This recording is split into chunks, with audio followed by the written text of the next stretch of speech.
Hello കിടങ്ങളെ, എന്തൊട്ടുണ്ട് വിശേഷം? എല്ലാവർക്കും സുഖായിരിക്കുന്നു എന്ന് വിചാരിക്കുന്നു. അപ്പോ ഇന്ന് നമ്മൾ നോക്കാൻ പോകുന്നത് നമ്മുടെ മൂന്നാമത്തെ ഭാഗമാണ്.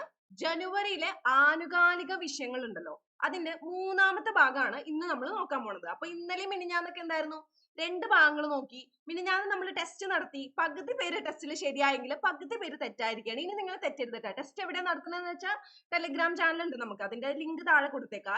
ടെലിഗ്രാം ചാനലിലാണ് നമ്മൾ ടെസ്റ്റ് നടത്തുന്നത്.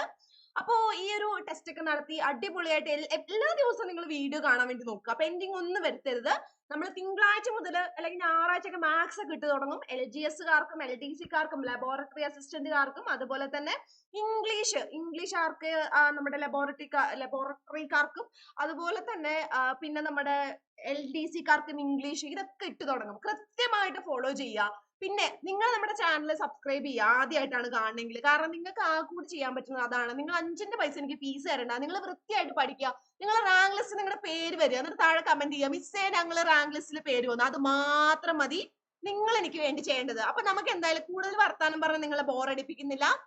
അപ്പൊ എന്താ, നമുക്ക് സ്റ്റാർട്ട് ചെയ്യാം. ജനുവരിയിലെ മൂന്നാമത്തെ ഭാഗമാണ്. അപ്പൊ പ്രധാനപ്പെട്ട ആനുകാലിക വിഷയങ്ങളാണ് നമ്മൾ നോക്കുന്നത്.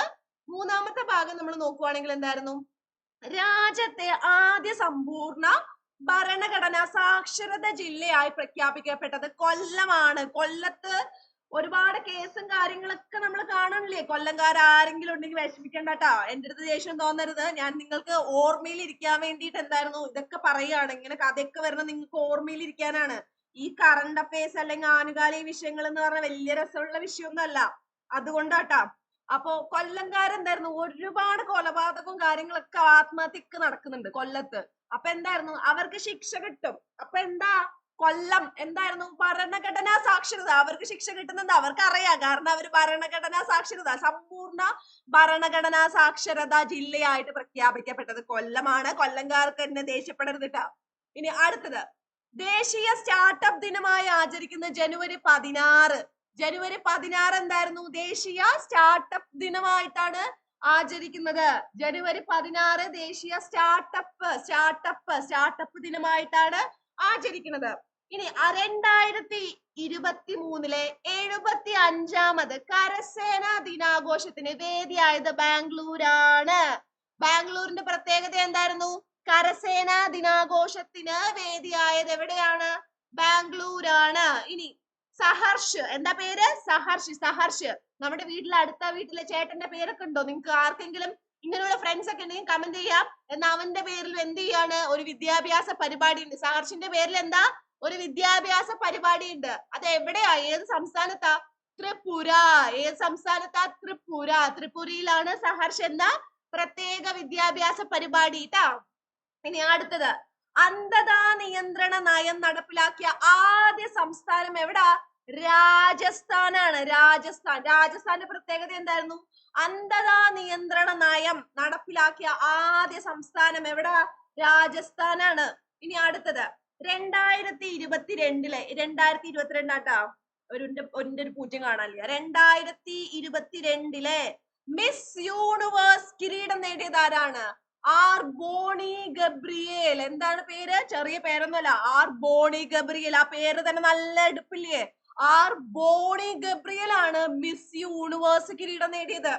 ഇനി അടുത്ത നമുക്ക് നോക്കാം. 2023 ജനുവരിയിലെ നിരവധി പേരുടെ മരണത്തിനിടയാക്കിയ വിമാന അപകടം നടന്ന പൊക്ര വിമാനത്താവളം സ്ഥിതി ചെയ്യുന്ന രാജ്യമേതാ, നേപ്പാള്. നേപ്പാളിന്റെ പ്രത്യേകത എന്താ, നേപ്പാളിനെ എന്തിനാണ് ഫേമസ് ആക്കിയിരിക്കുന്നത്? പാവ നേപ്പാളുകാർ വേറെ എന്തൊക്കെ കാര്യങ്ങളുണ്ട് നേപ്പാളിൽ പഠിക്കാൻ. എന്നിട്ടിപ്പോ നമുക്ക് പഠിക്കേണ്ട വന്ന എന്താണ്, 2023 ജനുവരിയില് കുറെ മരണത്തിനിടയാക്കിയ ഒരു വിമാന അപകടം നടന്ന നേപ്പാളിലാണ്. പൊക്ര എന്ന് പറയുന്ന സ്ഥലത്താണ്.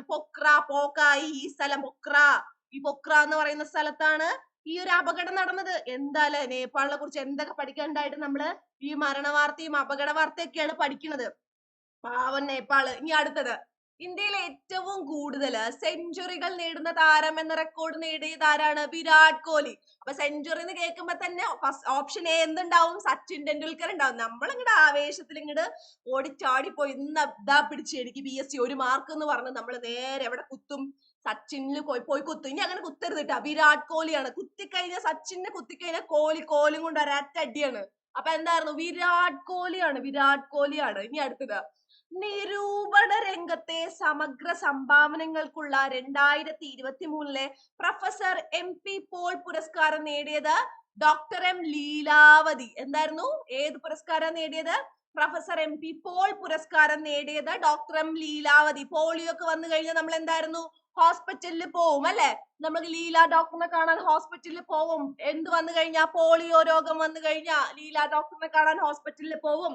MP പോൾ പുരസ്കാരം നേടിയത് ഡോക്ടർ M ലീലാവതിയാണ്. ഇനി അടുത്തത്, 2023 സ്പാനിഷ് സൂപ്പർ കപ്പ് ഫൈനലിൽ റയൽ മാഡ്രിഡിനെ കീഴടക്കിക്കൊണ്ട് ചാമ്പ്യന്മാരായത് ബാഴ്സിലോണ കേട്ടിട്ടില്ലേ? ബാഴ്സിലോണ ആരിനെ കീഴടക്കിയത്? റയൽ മാഡ്രിഡിനെ കീഴടക്കി. എന്തൊക്കെയാ പേരുകളൊക്കെ ഉള്ളു അല്ലെ? ഇനി അടുത്തത്, 2023 ജനുവരിയില് ഇന്ത്യയുടെ G20 അധ്യക്ഷ പദത്തിന് കീഴിലുള്ള ആദ്യ ഹെൽത്ത് വർക്കിംഗ് ഗ്രൂപ്പ് മീറ്റിംഗ് എവിടാണ് നടന്നത്? നമ്മുടെ തിരുവനന്തപുരത്താണ്. തിരുവനന്തപുരംകാരുണ്ടോ? തിരുവനന്തപുരത്ത് ആരൊക്കെ ഉണ്ട്? കമന്റ് ചെയ്യോ. ആരെങ്കിലും തിരുവനന്തപുരത്ത് ഉണ്ടെങ്കിൽ കമന്റ് ചെയ്യണേ.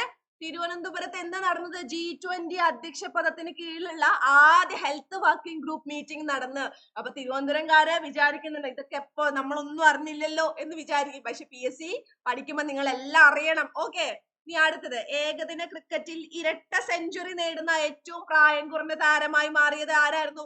ശുഭ്മാൻ ഗില്ലാണ്. എന്തായിരുന്നു? ശുഭ്മാൻ. എന്തായിരുന്നു? നമ്മൾ സൂപ്പർമാൻ എന്നൊക്കെ പറയുന്ന പോലെ, ശക്തിമാൻ എന്നൊക്കെ പറയുന്ന പോലെ ശുഭ്മാൻ. ശുഭം എന്ന് പറയുമ്പോൾ എന്തായിരുന്നു? ഐശ്വര്യം. ആദ്യം തന്നെ ഐശ്വര്യമാണ്. ശുഭ്മാൻ പേരിട്ടത് അറിഞ്ഞുകൊണ്ട പേരിട്ടത്. എന്തുകൊണ്ടാണ്? ശുഭ്മാൻ ഗില്ലിനാണ് ആദ്യമായിട്ട് ഇരട്ട സെഞ്ചുറി നേടുന്നത്. എങ്ങനെയാ ഇരട്ട സെഞ്ചുറി നേടുന്നത്?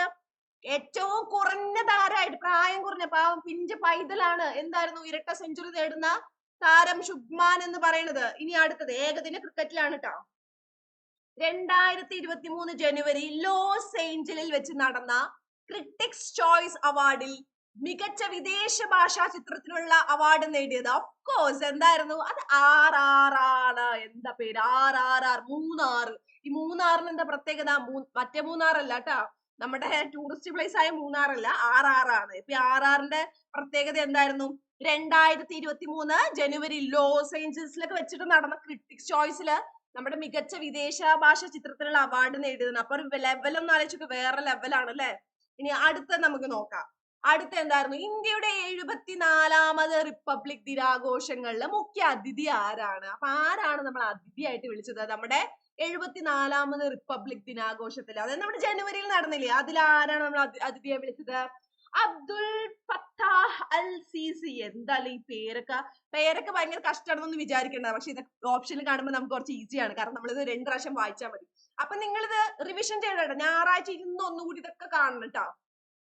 Abdul Fattah al Sisi. എന്താ പേര്? Abdul Fattah al Sisi. പേരെന്തായിരുന്നു? Abdul Fattah al Sisi. നിങ്ങൾ വീട്ടിൽ ഇത് കാണാനൊക്കെ പഠിക്കുകയാണെങ്കിലേ നിങ്ങൾ അബ്ദുൽ ഫത്താഹ് അൽ സിസി എന്നൊക്കെ പറയുമ്പോൾ ഇത് ഏതാണ് സിസി ഒക്കെ പറഞ്ഞുകൊണ്ട് നടക്കുന്നത്? എന്റെ കുട്ടിക്ക് എന്തൊക്കെയോ പറ്റി എന്നൊക്കെ ചിലപ്പോ ആൾക്കാരൊക്കെ പറയും. അതുകൊണ്ട് മെല്ലെ പഠിച്ചാൽ മതി. ഇനി അടുത്തത്, വിദ്യാർത്ഥികൾക്ക് ആർത്തവ അവധി അനുവദിച്ച കേരളത്തിലെ ആദ്യത്തെ സർവകലാശാല. അപ്പൊ നമുക്ക് സാധാരണ രീതിയിൽ ഈ സമയങ്ങളൊക്കെ വയറ് വേദനിച്ചിട്ട് കോളേജിലൊക്കെ പഠിക്കുമ്പോൾ, സ്കൂളിലൊക്കെ പഠിക്കുമ്പോൾ ഒരു ദിവസം ലീവ് കിട്ടിയിട്ടുണ്ടെങ്കിൽ അത് ആലോചിക്കാത്ത പെങ്കിടങ്ങളൊന്നും ഉണ്ടാവില്ല. ഓക്കെ. അപ്പൊ അങ്ങനെ ഒരു അനുവദിച്ചിട്ടുണ്ടായിരുന്നു ലീവ്. അപ്പൊ ആരാണ് അനുവദിച്ചത്? കൊച്ചി ശാസ്ത്ര സാങ്കേതിക സർവകലാശാല, കുസാറ്റ്. കൊച്ചി ശാസ്ത്ര സാങ്കേതിക സർവകലാശാല അവരാണ് അനുവദിച്ചത്. ഇനി അടുത്തത്, രാജ്യത്തെ ആദ്യ സോളാർ കാർ ഇന്നോവ എന്നൊക്കെ പറയില്ലേ? ഇന്നോവ അല്ല, ഇവയാണ്. രാജ്യത്തെ ആദ്യ സോളാർ കാറിന്റെ പേരെന്തായിരുന്നു? ഇവ. ഓക്കെ. ഇനി അടുത്തത്, രാജ്യത്തെ ആദ്യ ഓൺലൈൻ ഗെയിമിംഗ് എക്സലൻസ് സെന്റർ പ്രവർത്തനം ആരംഭിച്ചത് കൊഹിമയിലാണ്. അപ്പൊ കൊഹിമ എവിടെയാണ്? കൊഹിമ ഏതിന്റെ തലസ്ഥാനാണ്? അറിയെങ്കിൽ ഒന്ന് കമന്റ് ചെയ്യണോ? കമന്റ് ചെയ്തേ. കൊഹിമ എന്തിന്റെ തലസ്ഥാനാണെന്ന് കമന്റ് ചെയ്ത്. ഏത് സംസ്ഥാനത്തിന്റെ തലസ്ഥാനമാണ്? അപ്പൊ കൊഹിമയിലാണ് ആദ്യ ഓൺലൈൻ ഗെയിമിംഗ് എക്സലൻസ് സെന്റർ ഒക്കെ നടന്നത്. ഇനി പ്രഥമ അണ്ടർ-19 വനിതാ ലോകകപ്പ് ക്രിക്കറ്റിന്റെ വേദി എവിടെയാ? ദക്ഷിണാഫ്രിക്ക. പ്രഥമ എന്ന് പറയുമ്പോ ആദ്യമാണ് അർത്ഥം. ആദ്യ അണ്ടർ-19 വനിതാ ലോകകപ്പ് ക്രിക്കറ്റിന്റെ വേദി എവിടെയാ? ദക്ഷിണാഫ്രിക്കയാണ്. ഇനി അടുത്തത്, 2023 ജനുവരിയിൽ കണ്ടെത്തിയ ഭൂമിയുടെ വലുപ്പത്തോട് സാമ്യമുള്ള ഗ്രഹം ഏതാണ്? ഏതായിരുന്നു ഗ്രഹം? എന്താ നമ്മുടെ ഭൂമിയുടെ അതേ, ഭൂമിക്ക് ഒരു കോമ്പറ്റീഷൻ ആണ്. ഭൂമിക്ക് ഒരു കോമ്പറ്റീഷൻ ആയിട്ട് അവിടെ ഉള്ള ഗ്രഹം ഏതാണ്? HLS475. എന്താണ്? HLS475 ഒരു 10 പ്രാവശ്യം പറഞ്ഞു കേട്ടോ. അപ്പൊ പഠിക്കും. അപ്പൊ എന്തായിരുന്നു? ഭൂമിക്ക് ഒരു കോമ്പറ്റീഷൻ ആണ് HLS475 എന്ന് പറയുന്നത്. ഭൂമിക്ക് സാമ്യമുള്ള ഒരു ഗ്രഹമാണ് ഇത് എന്ന് പറയുന്നത് കേട്ടോ. അപ്പൊ ഇത്രയൊക്കെയാണ് ഇന്ന് നമുക്ക് പറയാനുള്ളത്. അപ്പൊ നമ്മൾ 3 ദിവസമായിട്ട് ജനുവരിയിൽ ഏറ്റവും ഇമ്പോർട്ടന്റ് ആയിട്ട് എക്സാമിന് ചോദിക്കാൻ സാധ്യതയുള്ള കുറെ കറണ്ട് അഫയേഴ്സ് പഠിച്ചു. ഇന്നലെ നമ്മൾ വീഡിയോ എടുത്തില്ല, അതിന്റെ എക്സാം ഇന്ന് രാത്രി 10 മണിക്ക് ഉണ്ടാവും. വേറൊരു കാര്യം, നിങ്ങളുടെ ഫ്രണ്ട്സിന്റെ അടുത്ത് നിങ്ങളുടെ എല്ലാവർക്കും പറഞ്ഞുകൊള്ളിട്ടോ, നിങ്ങളുടെ ഒരു ചാനൽ ഉണ്ട്, നിങ്ങൾക്ക് ഫ്രീ ആയിട്ട് ഫുൾ ക്ലാസ് കിട്ടും. നിങ്ങൾ ഒന്നും ചെയ്യേണ്ട, ക്ലാസ് ഒക്കെ കാണാൻ സബ്സ്ക്രൈബ് ചെയ്യുക, എത്രമാത്രം ചെയ്താൽ മതി. അപ്പൊ നമ്മുടെ ക്ലാസ്സിനെ കുറിച്ചുള്ള അഭിപ്രായങ്ങളും കാര്യങ്ങളൊക്കെ താഴെ ഇങ്ങോട്ട് കമന്റ് ചെയ്തോളൂ. പിന്നെ മെല്ലെ എന്താ പോവാത്തത് എന്നൊക്കെ ചോദിച്ചു കഴിഞ്ഞാൽ നമുക്ക് മെല്ലെ പോയിട്ട് കാര്യമില്ല, നമ്മൾ ഓടണം. ഓട്ട മത്സരം എന്താണ്? നമ്മൾ നന്നായിട്ട് ഓടണം. ഓടിക്കഴിഞ്ഞാൽ മാത്രമാണ് നമ്മള് എവിടെ എത്തുള്ളൂ? അവരുടെ കൂടെ എത്തുള്ളൂ. നിങ്ങൾക്ക് വീണ്ടും ഒന്നും കൂടി മെല്ലെ കേൾക്കണം എന്നുണ്ടെങ്കിൽ സ്പീഡിൽ പോവാ. സ്പീഡിൽ പോയിട്ട് ഇപ്പൊ 1 ആയിരിക്കും കിടക്കുന്നത്, നോർമൽ ആയിരിക്കും കിടക്കുന്നത്. അത് 75 ആവാം, കുറച്ചും കൂടി മെല്ലെ ആവും. പക്ഷെ അങ്ങനെ ഒന്നും ചെയ്യരുതിട്ടാ, സ്പീഡിൽ ഓടണം. നമ്മള് മാത്സ് ഒക്കെ ആവുമ്പോ കൃത്യമായിട്ട് നമ്മൾ പറയും, ഇതൊക്കെ ആവുമ്പോൾ സ്പീഡിൽ പോവാന്നേ ഉള്ളൂ. നമ്മൾ ഓടി ഓടി ഓടി പഠിക്കണം. ഓട്ടത്തിൽ മുന്നിൽ എത്തിയാൽ മാത്രമാണ് എന്ത് നടക്കുള്ളൂ? നമുക്ക് മുന്നിൽ എത്താൻ പറ്റുള്ളൂ. അപ്പോ ബൈ. നമുക്ക് ടെലഗ്രാം ചാനലിലൂടെ ക്വസ്റ്റ്യൻസ് ആയിട്ട് നാളെ വരാം. ഇതിന്റെ ക്വസ്റ്റ്യൻ നാളെ ആയിട്ടോ ചോദിക്കുന്നത്. അപ്പോ ബൈ.